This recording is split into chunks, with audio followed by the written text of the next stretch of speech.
Hello listeners, আসসালামু আলাইকুম। আশা করি সবাই ভালো আছেন। আল্লাহর রহমত, আপনাদের দোয়া ভালোবাসা, আলহামদুলিল্লাহ আমিও ভালো আছি। আজকে যে ঘটনা আপনাদের কাছে শেয়ার করবো, এটি শোনা আমার বন্ধুর বাবার মুখ থেকে। তার মুখ থেকে যেভাবে শুনেছি আমি ঠিক সেভাবে করে বলার চেষ্টা করতেছি। ঘটনাটা ঘটে উজিরপুর এক গ্রামে। গ্রাম মানেই শস্য শ্যামলা, চারদিকে সবুজ আর ঝিঝি পোকার ডাক, সন্ধ্যাবেলা জোনাকির কোলাহল। গ্রাম মানেই যেদিকে তাকাও শুধু সবুজ আর সবুজ, সবুজ শ্যামল দেখা যায়। এমনই একটা গ্রামে খুব ভয়ঙ্কর এক ঘটনা ঘটে গিয়েছে। আর এই ঘটনাটা ঘটেছে আমার বন্ধুর বাবার বন্ধুর সাথে।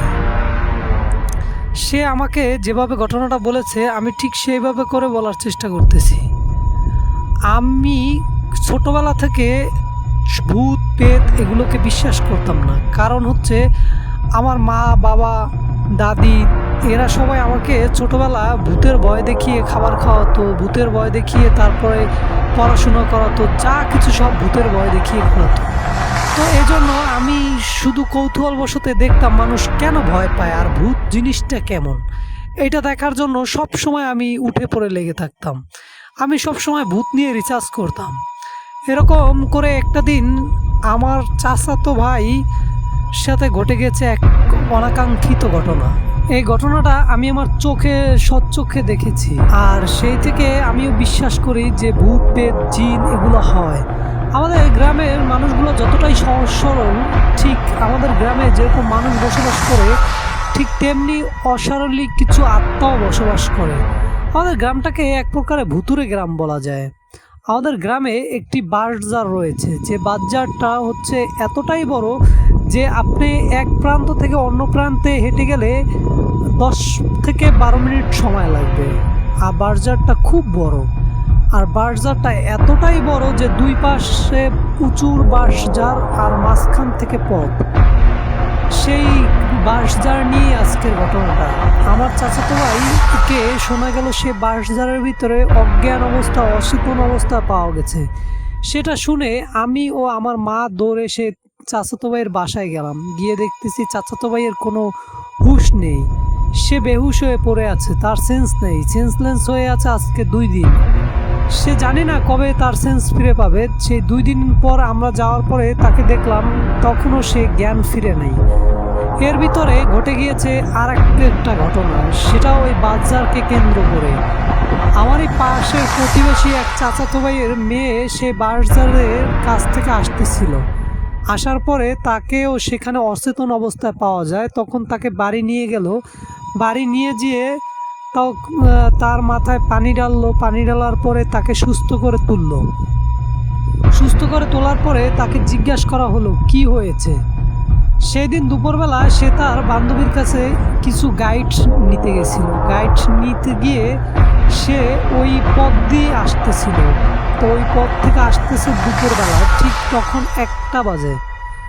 সে তার মনে আপন মনে আসতেছে। আসার পরে সে দেখলো তার সামনে কিছু একটা ছায়া মূর্তি এসে দাঁড়িয়েছে। সে সেটা দেখে কিছুটা চমকে গেল। চমকে গিয়ে সে ওইটাকে কেয়ার না করে সামনের দিকে হাঁটতেছে। তখন দেখতেছে তার বেশ কিছুটা দূরে একটা মেয়ে দাঁড়িয়ে আছে। সে মেয়েটা দেখতে হুবহু তার মতো। সে চোখের পলকেই দেখলো সেই মেয়েটা তার সামনাসামনি চলে আসলো। এটা দেখে সে প্রচণ্ড পরিমাণে ভয় পেল। শুধু তাই না, সে দেখলো সেই মেয়েটা আর কেউ না, সেই মেয়েটা সে নিজেই। তার মতোই দেখতে একটা মেয়ে তার সামনে এসে দাঁড়িয়ে তাকে বলতেছে, তোর তো সাহস কম না, তোর এত বড় সাহস, তুই আমার সামনে চুল মেলা দিয়ে ঘুরতেছিস, তোর এত বড় কলিজা কিভাবে হয়। এইটা দেখে সে প্রচণ্ড পরিমাণে ভয় পেয়ে যায়। ভয় পেয়ে চিৎকার করার চেষ্টা করে, কিন্তু সে চিৎকার করতে পারে না। তখন দেখলো সেই মেয়েটা আর মেয়েটার রূপে নাই, সে একটা অবয়বের রূপ ধরেছে। তার গা থেকে কি বিশ্রী একটা বাজে দুর্গন্ধ আসতেছে। আর মনে হচ্ছে তার শরীর পুড়ে গিয়ে যেরকম থেতলে যায় ঠিক ওই রকম। আর তার ফেসটা এতটাই ভয়ঙ্কর ছিল যেটা সে বলে বোঝাতে পারবে না। সে এই পরিস্থিতি দেখে সে তার জ্ঞান হারায়। জ্ঞান হারানোর পরে সে তাকে নিজেকে আবিষ্কার করে তার বিছানায়। তার বাবা সে যখন গাড়িটা আনতে গিয়েছে তার বাবা তাকে খুঁজতে খুঁজতে বের হয়েছে, বের হয়ে দেখতেছে বেশ বেলা হয়ে যাচ্ছে, মেয়ে এখনো আসতেছে না। সে তার বাবা তার বান্ধবীর বাড়িতে গেল, তার বান্ধবীর বাড়িতে গিয়ে শুনে সে অনেক আগেই নোটস নিয়ে বের হয়ে আসছে। তারপরে তার বাবা তাকে খুঁজতে খুঁজতে অচেতন অজ্ঞান অবস্থায় সে বাঁশঝাড়ের কাছে পেয়ে তারপর তাকে তুলে নিয়ে আসে। এর ভিতরে 3-4 দিন কেটে যাচ্ছে, সে চাচাতো ভাইয়ের আমার কোনো জ্ঞান ফিরতেছে না। 5 দিনের মাথায় চাচাতো ভাইয়ের জ্ঞান ফিরল। জ্ঞান ফেরার পরে তাকে জিজ্ঞাসা করা হলো কি হয়েছে ছিল, তখন সে পুরো ঘটনাটা খুলে বলে। সে ছিল গ্রামের 8-10টা সাধারণ মানুষের মতো না, সে ছিল একটু আলাদা টাইপের, খুব সাহসী একটা ছেলে। সে জিন পেট ভূত এগুলোকে বিশ্বাস করতো না। সে প্রায় সময় রাতে কবরস্থানে গিয়ে ঘুমাতো, তারপর যেখানে ভৌতিক হরন্টেড জায়গা আছে সে সেইখানে ঘুমাতো, সেইখানে রাত পার করে দিত। এরকম সে কখনোই কোনো কিছু ভয় পেত না। তার এই সাহসিকতা দেখে তার কিছু বন্ধু আর সে একটা বাজি লাগায় যে রাত্রবেলা আমরা ওই বাঁশঝাড়ে কিছু টাকা রেখে আসবো, যদি তুমি ওই টাকা তুলে নিয়ে আসতে পারো তাহলে ওই টাকা তোমার, আর যদি তুমি তুলে নিয়ে আসতে না পারো তাহলে তার দ্বিগুণ দিতে হবে, কিন্তু যেতে হবে রাত 1টা বাজে তোমাকে একা। তখন সে আর কোনো কিছু চিন্তা না করে সে বলল যে ঠিক আছে আমি যাব। যেই বলা সেই কাজ, রাত্রবেলা তার বন্ধুরা তার টাকা দিনের বেলা রেখে আসছে আর তাকে রাত্রবেলা নকশা দিয়ে দিয়েছে, ম্যাপ দিয়ে দিয়েছে যে এখানে এখানে টাকা রাখা আছে। সে তার বন্ধুদের কাছে রেখে, তার বন্ধুদের বাসায় রেখে সে আপন মনে বের হয়ে গেল। তখন ঘড়িতে রাত 1টা বাজে। সে গিয়ে সেই বাঁশঝাড়ের নিচে টাকা খুঁজতেছে, খুঁজতে খুঁজতে সে টাকা কিছুটা পেল, এখনো 2টা নোট বাকি রয়েছে। সে যখন 2টা নোট বাকি রয়েছে আর একটা নোট তুলতে যাবে তখন দেখলো তার শরীরটা কেমন যেন ফুলে আসতেছে, শিউরে আসতেছে, কেমন একটা হরহর পরিবেশ, মানে হন্টেড পরিবেশ সৃষ্টি হয়ে গেছে। শুধু তাই না, সে ফলো করতেছে যে তার আশেপাশে প্রচণ্ড পরিমাণ ঝড় হচ্ছে, এতটা প্রচণ্ড পরিমাণে ঝড় হচ্ছে যে সব কিছু ভেঙে দুমড়ে মুচড়ে তার সামনে পড়লো। সে এগুলোর দিকে তোয়াক্কা না করে সে টাকা খুঁজতেছে। যখন সে একটা নোট খুঁজে পেল তখন ওই তার কানের কাছে কে যেন এসে বলতেছে যে আর যাস না, আর সামনে যাস না, যদি আর সামনে যাস তোর কিন্তু অনেক বড় ক্ষতি হয়ে যাবে, তোর কিন্তু অনেক বড় ক্ষতি হয়ে যাবে। এটা তার কানের কাছে এসে কেউ ফিস ফিস করে বলতেছে। সে তখন তার ওই কথাগুলো কেয়ার করলো না। সে ভাবলো হয়তোবা তার বন্ধুরা তাকে দুষ্টুমি করার বা ভয় দেখানোর জন্য এরকম কিছু বলতেছে। সে আপন মনে তার ওই কথার দিকে কেয়ার না করে সে লাস্ট নোটটা তুলতে যাবে। ঠিক সেই মুহূর্তে মনে হচ্ছে প্রচণ্ড পরিমাণে আকাশ ভেঙে ঝড় বন্যা এই শুরু হয়ে গেল। কিন্তু তার এখনো স্পষ্ট মনে আছে সে যখন ওই বাঁশঝাড়ে ঢুকতেছে ঠিক তখনও দেখতেছে যে আকাশে চাঁদ কি সুন্দর টলমল করে আলো দিয়ে পুরো গ্রামকে আলোকিত করে রেখেছে। শুধু ওই বাঁশঝাড়টাই মনে হচ্ছে অন্ধকারে ঘিরে রেখেছে, কেমন যেন একটা আলো কালো কালো ছায়া দিয়ে পুরো বাঁশঝাড়টা ঘিরে আছে, এরকম একটা পরিস্থিতি।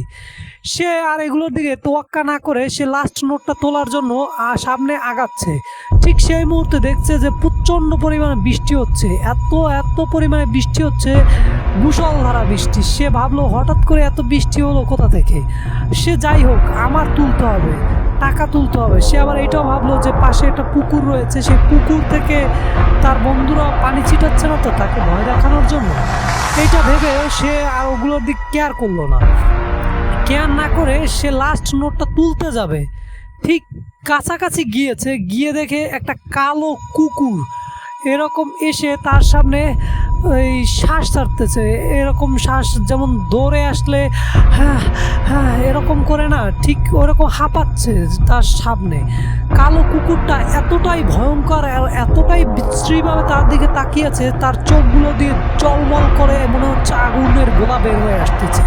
আর এই কুকুরটা সাধারণ 8-10টা কুকুরের মতো না, এই কুকুরটা হাইট অনেক বেশি, অনেক উচ্চ। আর তার বুঝতে বাকি রইল না যে এটা কোনো সাধারণ কিছু না। তার থেকে সব থেকে বড় একটা আশ্চর্যজনক বিষয় হচ্ছে সে দেখলো এতক্ষণ এত বৃষ্টি ঝড় হচ্ছে কিন্তু তার যে হাতে যে কাগজটা রয়েছে লোকেশন ম্যাপ সেটা একটু ফোঁটা ভিজে নাই।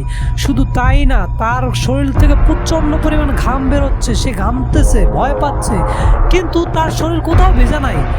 তার ভয়ে মনে হচ্ছে এবার পা দুটো বাহিরে অবশ হয়ে আসতেছে, পা দুটো আর চলতেছে না।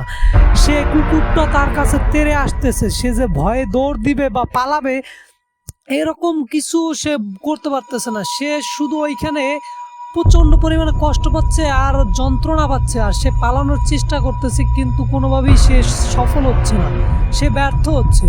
তারপর দেখতেছে সেই কুকুরটা আর কুকুর নেই, সে কুকুরটা থেকে একটা অবয়বের রূপ নিল। অবয়বের রূপ নিয়ে সে অবয়বটা তার সামনে আসলো, এসে বলতেছে তোর তো সাহস কম না, তুই আমার বাসায় আসলি, এত রাতে এসে আমাকে ডিস্টার্ব করতেছিস। এইটা বলে তাকে প্রচন্ড পরিমাণে শক্তি দিয়ে তার গলার মাঝে চাপ দিয়ে ধরলো। শুধু তাই না, তার গলার মাঝে চাপ দিয়ে ধরে তাকে হাওয়ায় তুলে ফেললো। সে হাওয়ায় ভাসতেছে আর তার দম মনে হচ্ছে এই বন্ধ হয়ে যাবে। সে ভেবেই নিয়েছে আজ বুঝি তার শেষ দিন। সে তখন ওই অবয়বের হাতটা ছাড়ানোর চেষ্টা করতেছে কিন্তু কোনোভাবেই সে পারতেছে না, সে ব্যর্থ হচ্ছে। তখন সে আল্লাহু আকবার বলে অনেক জোরে একটা চিৎকার করে, চিৎকার করার সাথে সাথে সে অবয়বটা তাকে ছুঁড়ে ফেলে মারলো অনেক দূরে। সে গিয়ে অনেক দূরে পড়ে পায়ে প্রচন্ড ব্যথা পেয়ে সে সেন্সলেস হয়ে যায়। তখন আর তার কিছু মনে নাই। তার শব্দ শুনে তার বন্ধুরা সেখানে দৌড়ে গিয়ে দেখে যে সে অজ্ঞান অচেতন অবস্থায় পড়ে আছে, তাকে ধরাধরি করে তারপর বাসায় নিয়ে আসলো।